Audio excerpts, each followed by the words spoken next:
Magandang araw po, Kadasolanos. Narito po kami kay Lolo Impact. Oh.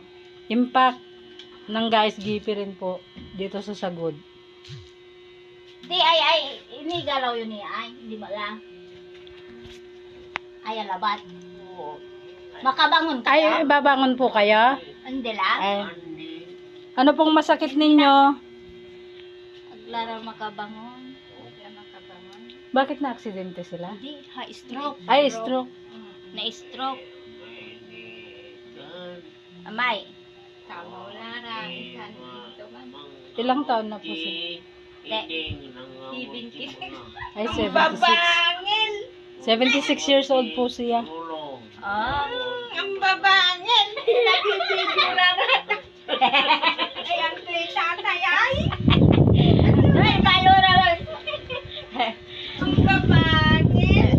Masikinay. Ni mga Sige, kantahan niyo po kami.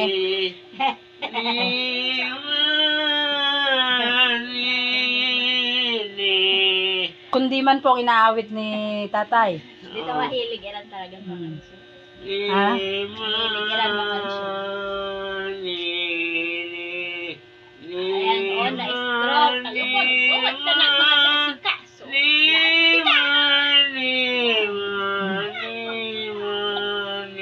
Sila po ay kaka-stroke lang po, kaya hindi sila makabangon. Oh.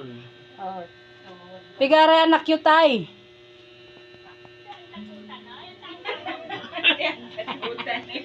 Bakit?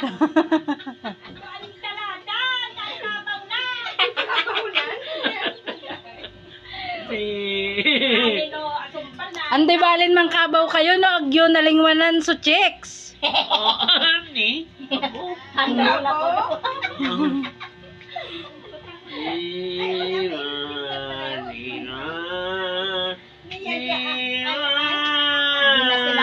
E dinadaan na lang po nila sa kanta ang ano iniinda na lang po nila yung sakit ng kanilang katawan. Admins, Ma'am Lorna, Ma'am Elma, at saka Ma'am Sheila Monterola. Ito po si Tatay Paking. Ay, Impact. Nalilito ako sa pangalan nyo eh. Ang lakas ng impact po, talaga.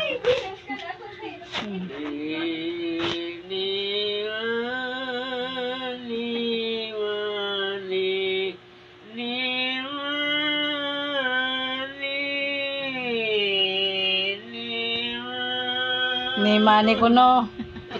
Ninimang kami ni Ja. Ayan po mga Kadasolanos, si Tatay Impact po. Isang stroke po. Yun na makabangon. Hindi na sila makabangon. Dito lang po sila nakahiga.